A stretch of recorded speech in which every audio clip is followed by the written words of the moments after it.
Okay, friends, we appreciate your listening and watching this, our second webinar for the Baha'i Arts Connection. Those of you who are here, I presume, know something about the Arts Connection. If not, go to the home page and you'll find out what our purposes and long-range goals are. Tonight, we're very happy to present to you the work of Stephen Paschal, who abides in Hawaii with his lovely wife, and a painter whom most of you are probably familiar with. So, Stephen, we want to start off with some views of your work in the tropical milieu. You had told me when I talked to you before that one of the things you love or are attracted to in art is motion. And I noticed that a lot in your painting. Yeah. And also we talked a lot about how doing work plein air helped you later when you have to work from either recollected views or from a photo.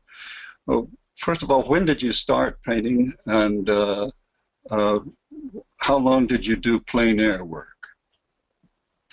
I actually began oil painting when I was about 13, but it was very sporadic and very intermittent, and I would leave it for long periods of time and then come back to it. I suspect that a lot of painters did that. I didn't contemplate going to art school or anything. I just wanted to play around with it, and then a little bit later in life, I entered the broadcasting field, and I worked in radio, and I found that I didn't have to work 8 hours a day in radio. Most of us work 4 or 5 hours a day in radio. It gave me a lot of time to do other things. So since I'm heart and soul a tropical seascape painter because I live in Hawaii, and the scenery here, of course, as you know, is riveting. It's stunning. So it's impossible for an artist to look at the scenery here and not think in terms of give me a canvas and some brushes quick, you know, and. So I began about 35 years ago really taking this seriously and painting on a regular basis. And I lived in a smallish apartment at the time with my wife, so I didn't have a lot of space. So I had French easel, and I would go out and sit on the beaches and paint the surf and go to the mountains and paint the trails and things. And the plein air, as I'm sure you've talked to many artists who are plein air painters, it gives you a sense of color proportion. It gives you a sense of presence that you can't get from photographs or anything else. You just really need to be out. And if you do this enough, what it does is it eventually impacts your in-studio artwork. Otherwise, you learn to transpose the light and the feel of nature into the studio. But it's still very helpful to get out once in a while and just deal with the bugs and the ants and paint a tree in a surf. You know. How do you? I guess this is a broad philosophical, artistic kind of questions. How do you distinguish between someone who can look at, say, the painting we're looking at now, and see the color delineation, which is obviously in there, so that you see the ridge of the mountains in the far are really more blue-gray than in between is a kind of purple, and then the colors change so that you get this sense of depth that someone who did not perceive that would paint, say, the same green you've got on the left part of it all the way down and wonder why it didn't have any depth. If you were self-taught, how did you pick up on these color cues insofar as giving depth and giving... Well, observation. But self-taught, and I want to be frank about this, that's a bit deceptive. You know, self-taught nowadays, I mean, we have wonderful prompts and helps that we can get from books we can buy. I mean, that's what I did. I bought a lot of different books on how to paint like Rembrandt or how to paint like Monet, and And I also would buy books that had colored plates, and I would copy them to try and learn the secrets of these great masters. And I spent a lot of time as a young man jamming around Europe and hanging out in the Louvre and various museums and staring at these wonderful masterpieces and trying to understand what happened. I mean, how did they get that? How is it possible? And you've seen some paintings where the master used paint in a miraculous fashion, the way Michelangelo used stone, you know. So I think it's a combination of things. But then you have to, if you're going to be a painter of nature, you got to get out in nature, and you got to spend hours looking at it and analyzing it. But eventually you find out that if you want things to recede, you have to lessen the intensity of the color. You have to add some violet or some blue to it because these cool colors have a tendency to recede, and you have to add some warm colors because warm colors tend to advance. And these people don't really change. You make it sound very simple. I'll go out and do it tomorrow.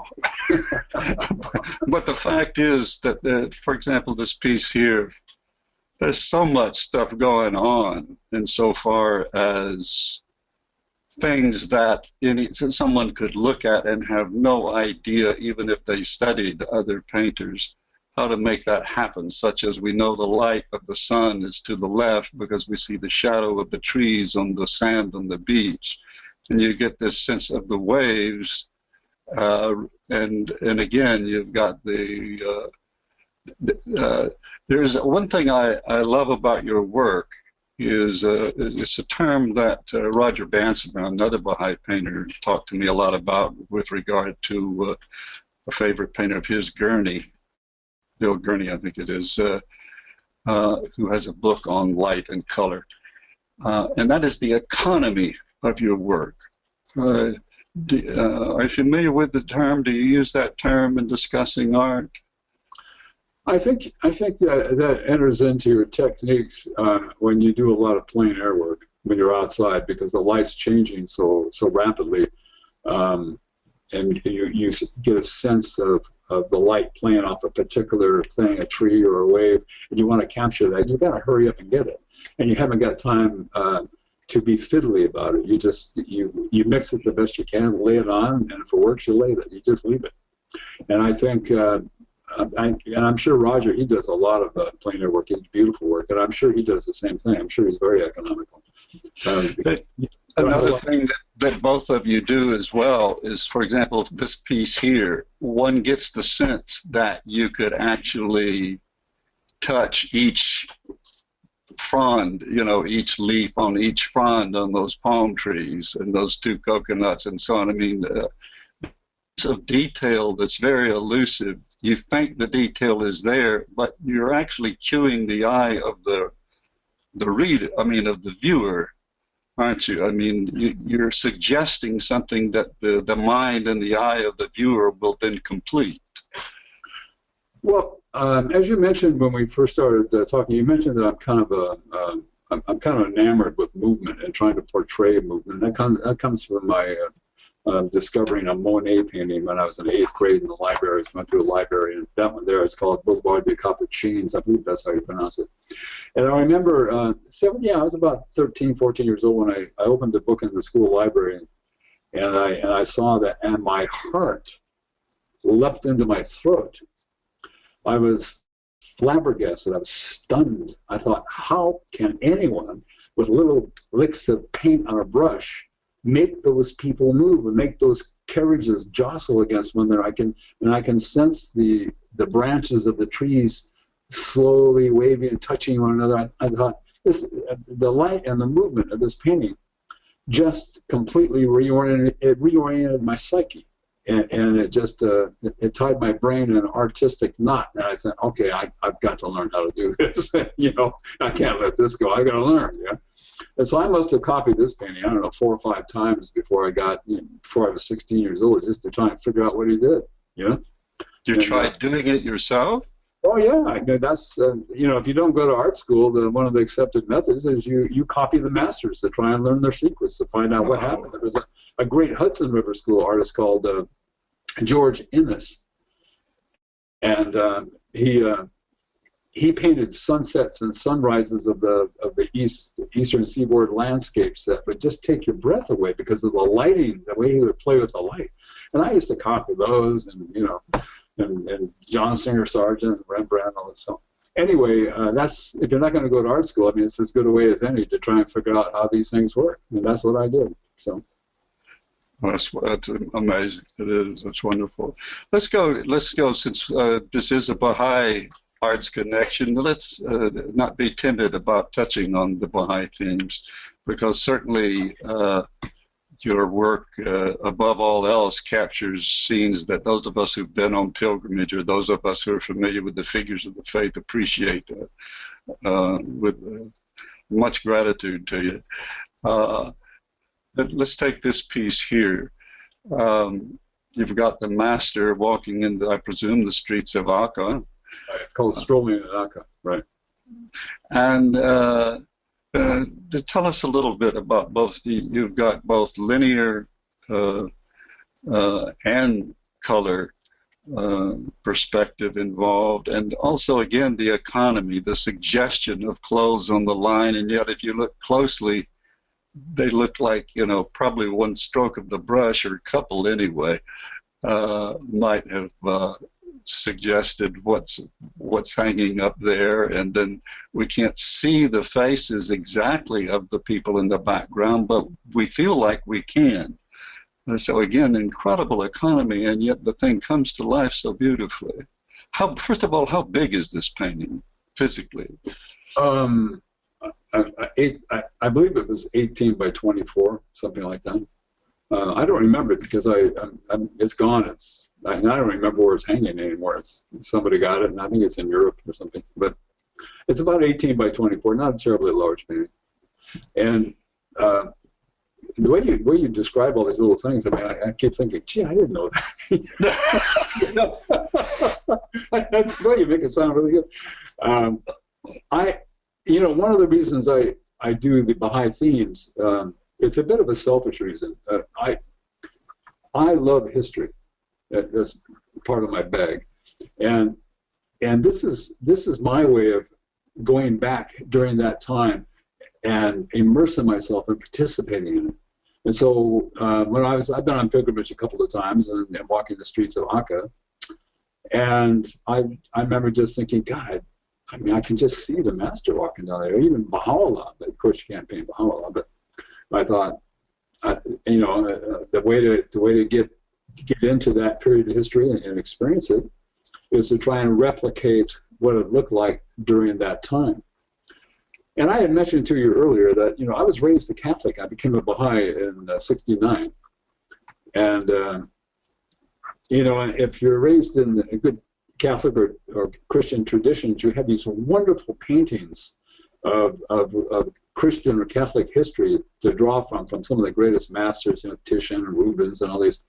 And my mom had this huge Gideon's Bible with all these wonderful color plates. And so I grew up looking at these wonderful paintings. But after I became Baha'i, I realized that we didn't have that.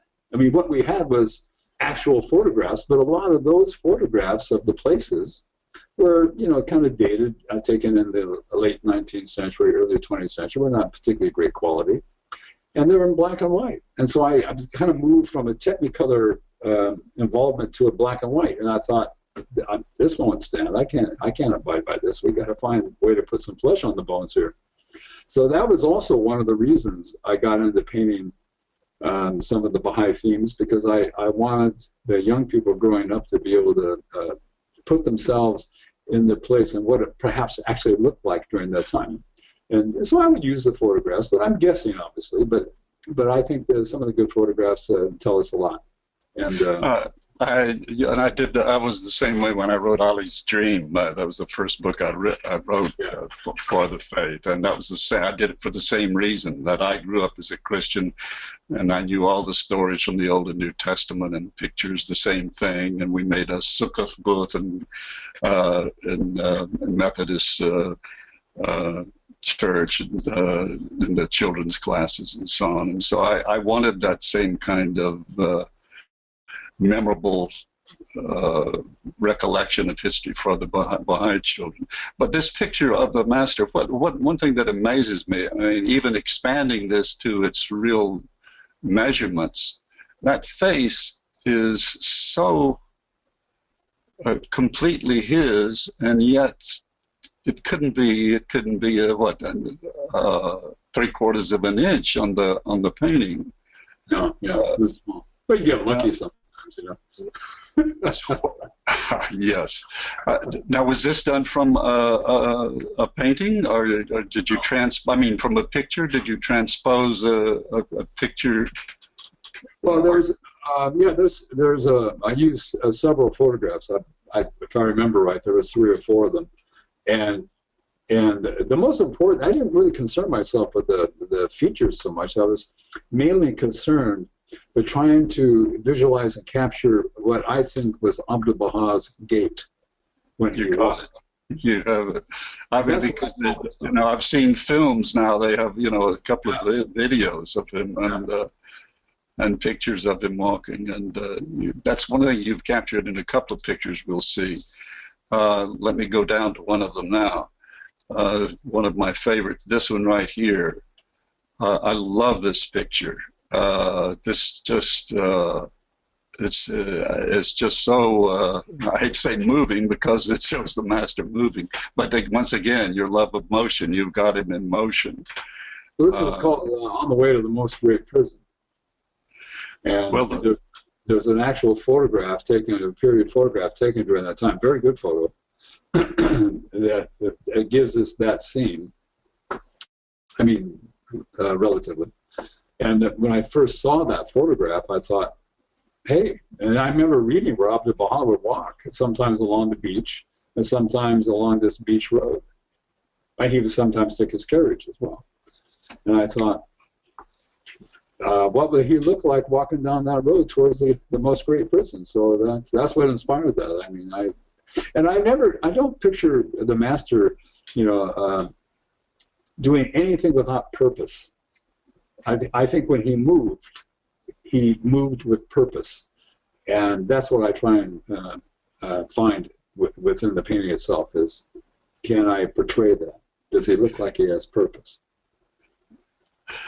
This brings me to 2 questions, because you show that they show that here, the same thing. He's older there, going up towards Carmel. Yeah, go ahead. You were going to tell me the name of the piece. Yeah, it's called Haparsim Street. You've been there. You've been on pilgrimage. It's, Haparsim, which is the locals refer to as Persian Street. Right. And this is right outside Abdu'l-Baha's house. And I remember reading where some of the friends would help guide him with lanterns and lights and so forth. And so that's just my rendition of what that might have looked like. Well, it's amazing to me that with as little as you have to go on, that from your mind, that's the master, and any Baha'i would recognize it immediately. I think you've done an incredible job. And this brings me to as I say, 2 questions. One is this.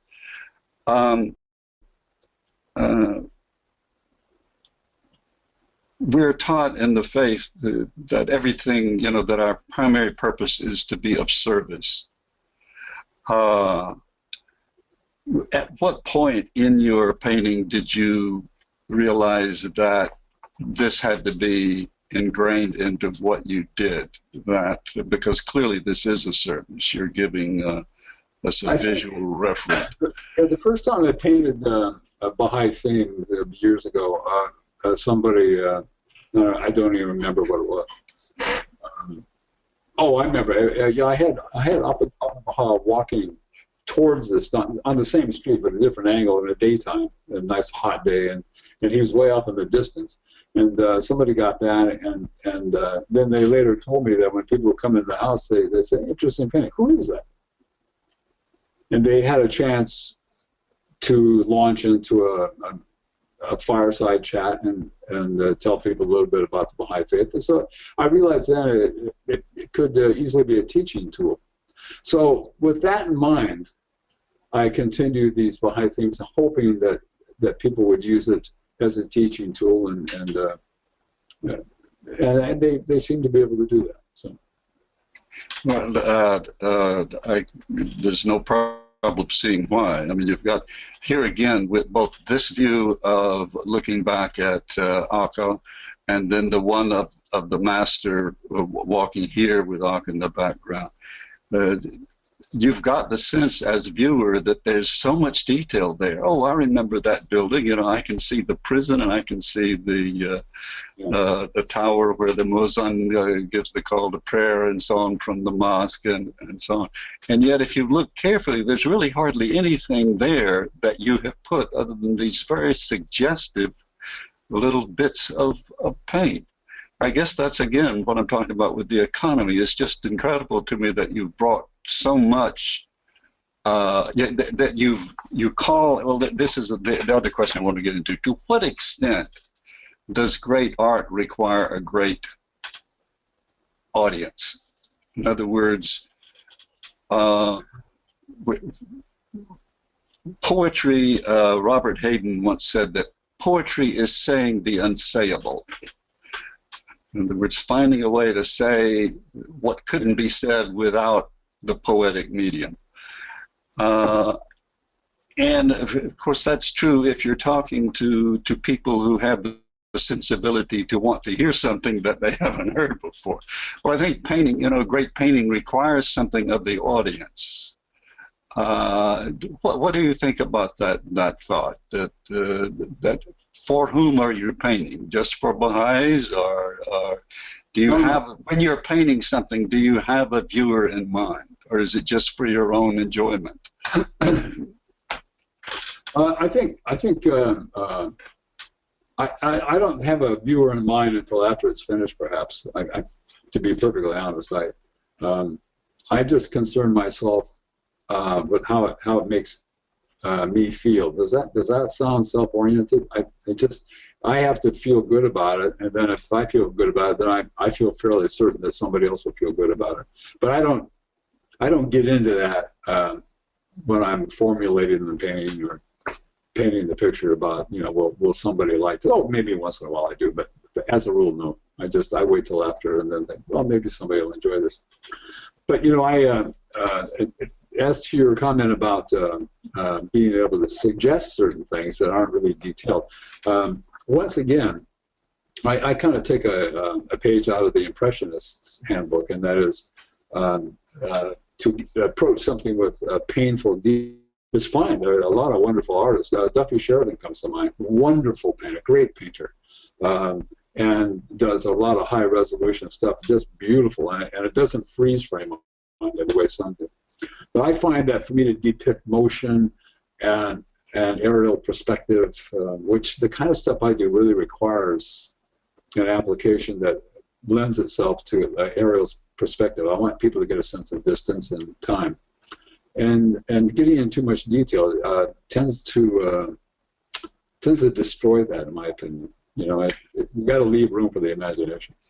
Well, the piece, where did it go? What did I do with it? The Monet. I've lost it somewhere, but that's the same thing you got there. You feel like you can see all the twigs on those trees, but you really don't. Another thing you do here that I love, that you do in all your paintings, is light. I love your use of light. I don't want to just sit here and praise you all night, but I mean, these are the things that why we chose you to be on first up. And so far as painters, is that there's some wonderfully distinctive things about your art, and one of them is, you know, you feel the light coming from that lantern and reflecting off the robe of the master. You sense the light and the distance coming from those windows in the building.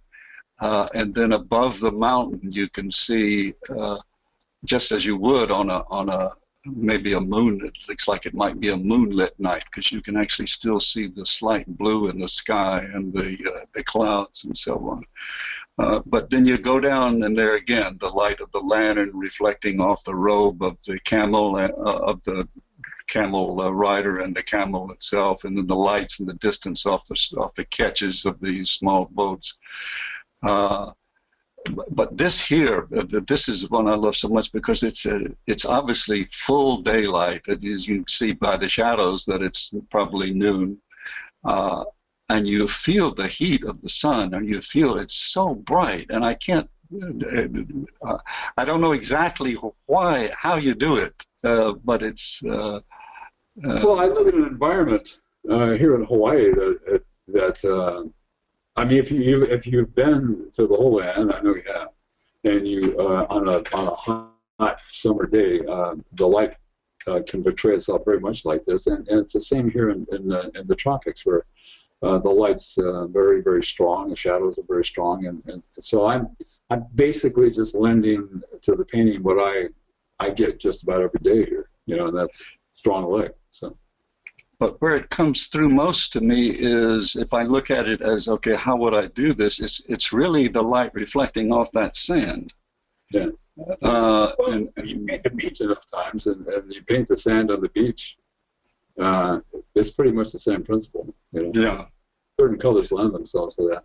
You know. Let's get to a question. We got Assorted Whims. These are sort of a variety of paintings about different subjects. This, to me, feels very impressionistic. This reminds me, needless to say, of one Toulouse-Lautrec, not only in the theme, but also in the, again, the economy of the faces. I can look at the details if I go up close on that. And really, there couldn't have been more than just one little brush stroke for those eyelids and for the teeth and the mouth and so on. And yet, there's such energy coming out, and they're all distinct. They're all. Was this done from a photograph? Yeah, actually, it was done from. You remember the movie with Jose Ferrer called Moulin Rouge? La Moulin Rouge, right? The biography. I had that on videotape, and I watched it, you know, about 1,000 times, and I would stop and freeze frame it, and I draw some of the faces, and so what I did is I just took the can-can dance as it looked to me as it was running on this movie. And I thought I'd make a great painting. You know, I thought, gee, what great energy and movement, you know, and the color and interesting enough, what I did is I donated this painting to the fundraiser for the Honolulu Opera, and when they would take, you know, art pieces and sculptures and, you know, rare books and stuff, and they would have a dinner and a fundraiser, and people would bid on the stuff. And this was a natural, you know, it went like that, you know. So. Well, it's just again, I can sense the distinctive personalities of each one of those women. I mean, it's just incredible to me. What was the size on this? I think it was a 20 by 30. It was quite large, actually. It was a good size painting. And at least it was after it was framed. Okay. 20. Well, you certainly got the 24 by 36. It was a good size painting. Okay. Well, you certainly got the sense of motion and emotion there. Let's go to here again. You've got motion. You've got an incredible use of suggestion of things that the viewer will complete. So we see all the people watching on the sidelines there, and yet there's really not a whole. They're just suggestions. They're just. Well, it would look stilted if I detailed that too much. But this is one of those paintings I've been wanting to paint for a long time. I lived in Hong Kong for a year, but we lived in Hong Kong. I was working as a broadcast journalist for Metro Radio, and I also lived in Taiwan, Taipei, working at ICRT. And you know, during the New Year's, Chinese New Year's, they would bring out the dragon dances, and I was always fascinated about it. And they, you know, blow the fireworks up and everything. And I thought, God, what a painting that would make. But I never knew exactly how I was going to be able to approach that. So when I moved back here to Honolulu, and we do this here in Honolulu as well during that Chinese New Year period, about February. But but we usually do it in the daytime, and I noticed in Hong Kong we did it a lot at night, so I would stand there and watch this stuff, and I thought it was so dramatic looking, so I just decided to paint one, and it's called Kung Yi Fa Choi, which is Happy New Year in Chinese. And you've got the fireworks going off and everything. Yeah. We're getting a couple of questions coming in I'll put to you in a minute, but I wanted to ask you another more general question before we hit the specific questions that the viewers might have. You and I have talked a great deal about the distinction between the contention among artists who do abstract art, abstract expressionism. I would say, if I had to categorize you, you're representational to an extent, but your work is very impressionistic to me. And as you say, if you're going to get motion, it almost has to be.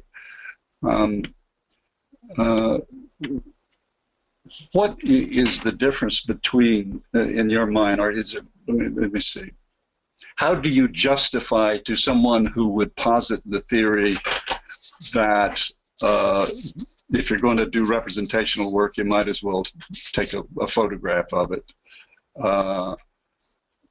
Whereas the expressionism abstract expressionism requires more thought, is more cerebral, is deeper somehow. What would you respond to that? And I don't mean I'm a little, I'm a little conflicted by all that, probably the same as you. But I let Abdul Baha, what he said, guide me on this. I mean, he said all art is a gift of the Holy Spirit, and if I remember right, he said something to the effect that the purpose of art is to celebrate God and celebrate His creation. Not exactly those words, but something to that effect. And I don't have any problem with expressionism or abstract. There was a local artist here who just passed recently. He was very well known, Hiroshi Tagami, who did beautiful, wonderful abstract art. I loved it. I don't feel the need to paint it, but I can deeply appreciate much of it, and that goes for any kind of art. I don't feel unless a piece of work really is a downer and defies that description of uplifting the hearts and defies the purpose of showing that the Holy Spirit is at work and that art is a gift. I mean, unless a piece of art defies, really drags you down, I'm good with it. I don't like art critics, but the best expression of an art critic I ever heard came from an artist buddy of mine. He says, "Critics, don't even ignore them." Say that again. Somebody mentioned somebody about a critic. He was an artist, a friend of mine, and somebody said, "What do you think of critics?" He says, "Critics, don't even ignore them." Ignoring them would be too much of a tribute to them. The guy said, "Well, what happens if they really go after you?" He says, "Tell them to go out and be at the moon." That's my feeling about art critics.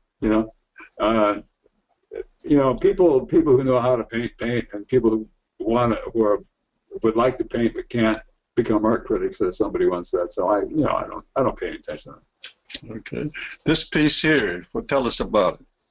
This is I have a thing for. I think the women of Hawaii are some of the most beautiful women in the world. I wouldn't disagree with you. The people in Hawaii, not just the women, but the people in Hawaii, and I think the Hawaiian hula, which is probably be surprised to learn that it has a sacred aspect to it. It's not just a dance. It has a deeply ingrained significance for those who really understand it. And there's several different types of hula. The type she's representing right now is called kahiko, and that's what I named the painting. And I was trying to find movement without making it abrupt, because there is a certain stillness while they move, and I was trying to capture that. Do you understand what I'm talking about? A grace, I do, and I wish we had put some more of these. You've got one with the woman where you're painting it looking up at her face, where she's looking out and pointing her face. That there's a lot of emotion in the face, and there's a lot of unsaid thought in the way you, I would say in the way you portray the face, but in the face itself, which inspired you to paint it. That this is clearly someone who is doing something that is sacred and deeply felt. So yes, I understand what you're saying, and as I say, I wish we had some more of those. But that's beautifully done. The angle is interesting. Yeah, well, that's what fascinated me. There was a series of photographs I worked from that were taken from a distance, and but I thought showing too much or completing it too much would ruin it. It would freeze the movement too much. Yeah. So you've got the dress at the bottom just sort of fades out. Yeah. I get the sense that she is maybe down in a kneeling position at this point. Yeah, almost, but in a almost half squat, half kneel, but not kneeling. No, she's moving. Okay. They have a very way to do that. Okay, explain this one to us. Hong Kong days. This is the Star Ferry, and the Star Ferry used to ply itself between Hong Kong Central, which is on the island there, Hong Kong Island, and across the bay to Tsim Sha Tsui, which is the Kowloon side. And at the time we lived there, it was like over 20-some years ago. This was the cheapest, best ride in the world. I think it cost equivalent to about 18 cents or something. It was about a 10-minute ride, and I just was enamored with it. I like Hong Kong anyway, just because of all the frenetic activity. And I painted it a lot.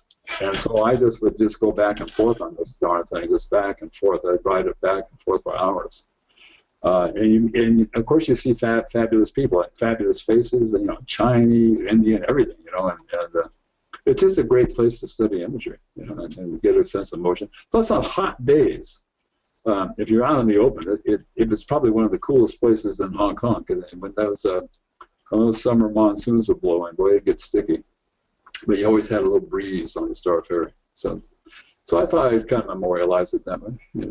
All right. Now, obviously, you weren't on the ferry when you were painting this. No.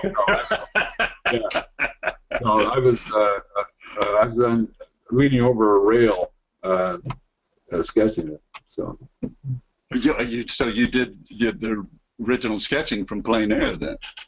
Oh yeah. Oh, that's wonderful. But not on the ferry. I was on the dock.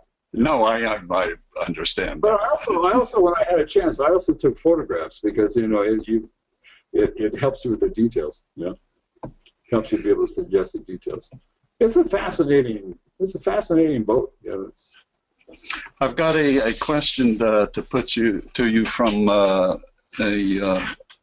one of the viewers who says, "What advice would you offer me to overcome artist's block? I've hit a wall and aside from prayer, have not found a way to overcome it."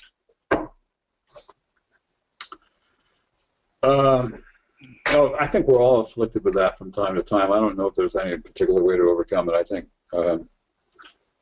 I tell you what I do, and this is not a recommendation. I'll just tell you what I do. I just start painting something. It's like some writers, they're trying to get a story down, so they start off with, "How now, brown cow?" The rain in Spain falls mainly on the plain, just to get the fingers on the typewriter or the computer moving, right? And so what I do is I sometimes just pick a thing and start putting it on the canvas. Also, I spend a lot of time toning canvases. So I don't like to paint on white canvas, so I always tone it out, and sometimes that brings out the creative image that you're actually looking for. Okay. again, the suggestive nature of this one so far is I love the Hong Kong, Aberdeen. Right? Yeah, the figures in the background, and the economy. Now this is very thinly painted. I can actually see that you say you surely didn't tone this because I can see the white flecks of the canvas. No, this was a study. This was a study in movement again, because the boat people, when they would row these boats, they would rock back and forth in a certain way. You'd wonder how they get where they're going, but they would row these boats in such a way that it makes it very hard to capture the feel of the movement. But this is what I was after on this. I wanted to get the feel that he was in the downside of the rock and it was going to go back the other way anymore. Yeah, I've seen those, and it's amazing what they can do with them.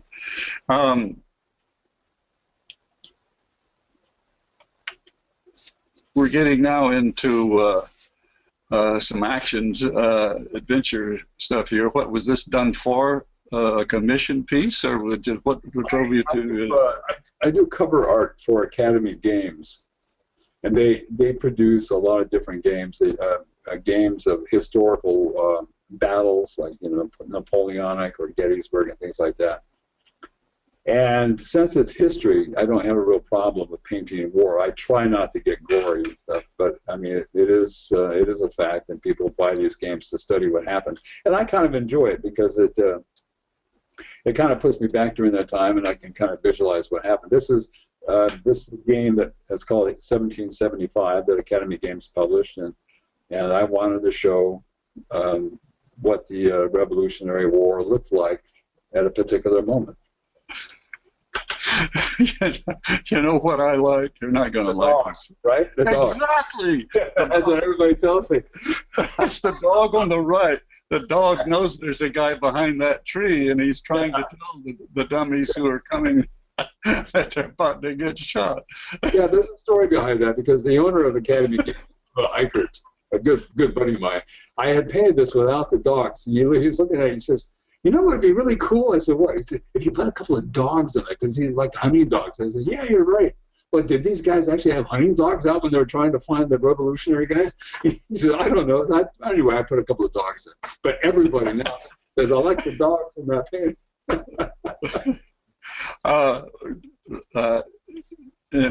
As partly playing off of that, and I don't know if you're going to like this or not, but since we're having battle scenes, I put up something here, not totally out of whimsy myself, but on your this two very famous scenes of memorably awful days. This is March 3rd, 1808, by Goya, one of my favorite painters in the world. I love Goya's work. He's very impressionistic before his time, and has some of the more powerful paintings that I think have ever been done. This, of course, yeah, and this is the French invading Spain, and the merciless slaughter of the peasants and everyone. And it's often paired with another similar gory painting, again from Spain, and this is the Spanish Civil War, when the Falangistas of Franco and the German allies of the fascist movement mercilessly bombed Guernica, and you have Pablo Picasso's very famous work, Guernica.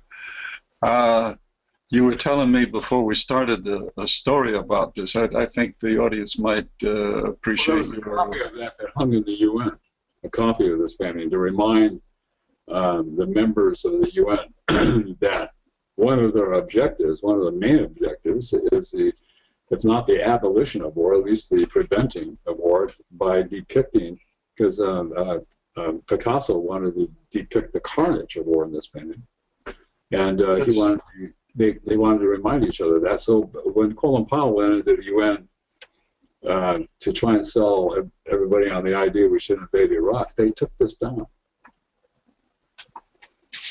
They didn't want people to be reminded of how hellish and the carnage of war in order to sell it. That's a fact. Yeah, that is here's a good example of abstract yes. impressionism that I cannot help speaking to everyone who sees it. I mean, it's just total chaos, total carnage, and it's so powerful, so powerful. I've got a question from a viewer. In light of the 5-year plan, and even just generally, Baha'u'llah's vision of a new world order, do you have any thoughts about what the role of the artist is, or how this might evolve? Well, I can't say I have any real coherent thoughts about it. I mean, I have passing thoughts, but I mean, I'm a man of my times, and so I deal with today as much as I can. Thinking about the future and the role of an artist, I know one thing, that the artists are going to play a very important part. And you know who convinced me of that was Roger White, the Baha'i poet. He said something I'll never forget. He was talking to a youth at a youth conference someplace, and I don't recall where, maybe you do. And he talked about the advantages and the importance of art. He said something which I thought was so profound. He said, art gives us information about ourselves that we can't get anywhere else. And this is primarily because it's spiritually driven. You can't get information about the human race that art brings out anywhere else. It's kind of like history. You can't get information about the human race from history you can get anywhere else. You have to go to history to get it. And so I think in the future, art is going to give us a great deal of information about ourselves, and I'm sure it's going to play strictly into the hands of the administration of the faith, where it's going to help uplift hearts and help convey messages of spiritual attainment. One of the webinars I hope to have soon is with Farabor Sava, who did the terraces and also did the Lotus Temple in India. What a genius. Certainly that's a good example of art and architecture and design fulfilling that purpose. Yeah. But this gets this interesting what you quoted from Roger. I wasn't familiar with that quote, but I had an analogy I used when I used to teach poetry and about what is the function of the artist, and one of the analogies I used was that your artist is like your kinesthetic receptors in your body. They tell you where you are and how you're doing in time and space, and of course insofar as your moral values are concerned. And so your art, we pretty much relegated artists to decorating our living rooms, are entertaining us. But the best artist, as Yeats said, he said, an aged man is but a paltry thing, a tattered coat upon a stick, unless soul clap its hands and louder sing for every tatter in its mortal tress, I think it is. And there is no singing school but the soul, but of the masters. He went on to say, this is in Sailing to Byzantium. I misquoted part of that. But the idea is that the function of the artist is to inform us about what's really happening that we may not be aware of, how your society is falling apart, and how you look, sort of putting a mirror up to society and so on. I guess this brings a larger question, and that is, must art have a meaning? I mean, this is overcome with meaning here. This is so is this. this could have a meaning, but I mean, it's for a game, but of course, must art have some spiritual or intellectual impact before it is valuable? That's a very interesting question. I'm not sure it's answerable. I mean, I've thought a great deal about that, and I think there's so many different motivations. I mean, for example, there are people who paint just to decorate the walls. I'm not particularly offended by that. I mean, I think we probably need decoration for the walls. In some cases, we probably need some, really radical decoration for the walls. And other people paint because they want to send a strong message, and other people paint just because they like to paint. I think I fall in that category. Well, that's not true. I have aspirations. I mean, for example, I have been for the last 30 years wanting to paint a large painting depicting Baha'u'llah's tablet to the kings and the ramifications of that. And I've done 4 iterations of that and thrown them all away. And I'm still contemplating and trying to have my ambitions on eventually I'm going to get this damn thing if it kills me, And so I think sometimes there is an overarching purpose. That's the point I'm trying to make. Sometimes it just dogs you, and you can't get rid of it. And then I think there's times where you just frivolously feel like I do. Sometimes I just want to paint a wave. In one sense, and I've said this in some papers I've written, a healthy society, in healthy societies, or when society, let's put it this way, when cultures are in a healthy stage of existence, I have observed in my study of history, art is an integral part of every aspect of life. Whether you're a Navajo decorating the pot you're going to use to haul water, or whether you are painting your own body in some way in a tribal ceremonial art is a sign of what you aspire to or what you represent. It's on everything. This is something you see in the artifacts of ancient tribal cultures and even contemporary tribal cultures. Art is on every utensil, every part of the zone. Art is totally integrated into every aspect of life. And I certainly was fortunate enough to be at the World Center this past year, and I felt that more than any place I've ever been. I felt like I was immersed in an artistic expression of what I believe and think and feel. It just emanates stability, spirituality, peace, tranquility, strength, all of these things. You're in the midst of it. You're inside a work of art, and it's just it's experiential. It is. Very much so.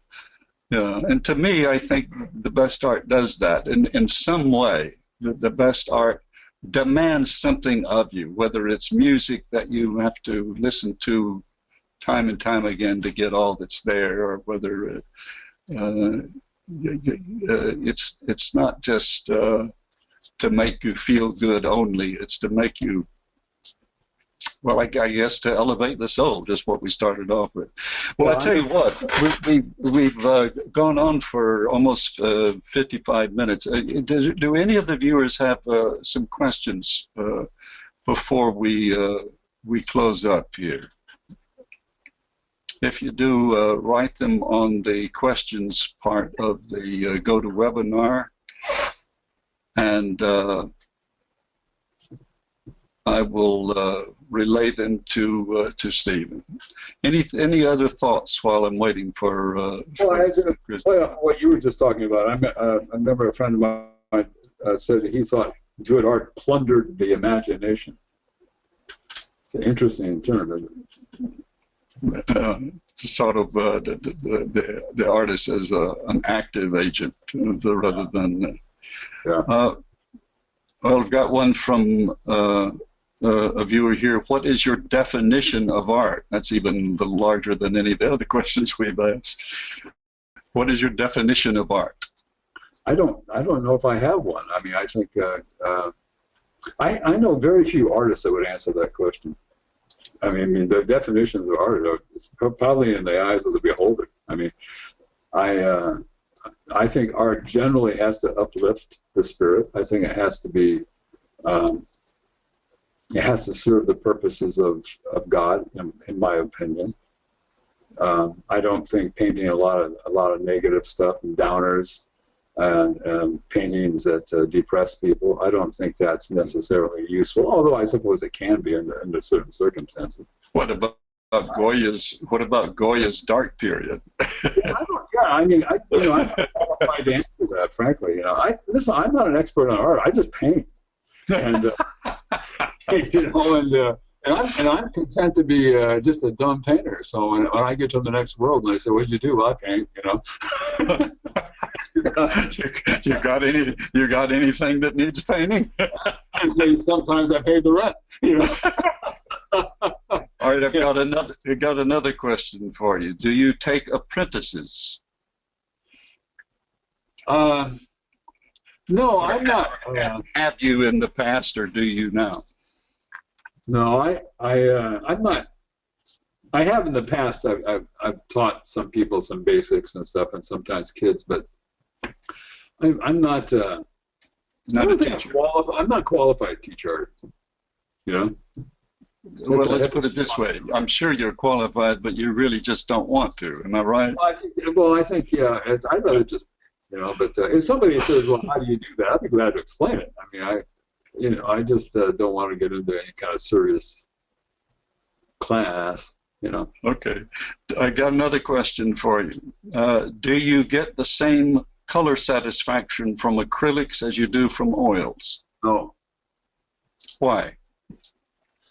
It's me. I think acrylics probably have a future, and they might have a glorious future as far as I know. I know young people oftentimes start off with acrylics because it gives them two things. It's easily accessible. They're not as expensive as oil paint, and they dry fast.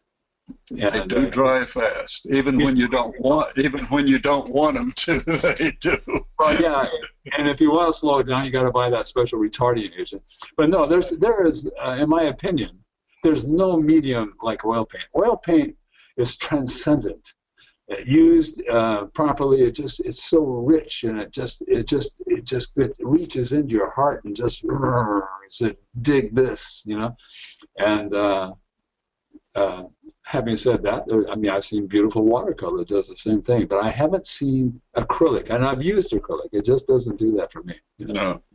Well, I know Roger does mostly acrylic, and he always keeps. He told me he was teaching me to use acrylics, and he had me to hold up a little spray can of water to put a little mist every 2 seconds so it wouldn't dry fast. Acrylic's a great effect. Yeah, I just don't think it compares to oil. All right. Well, we've got a comment here.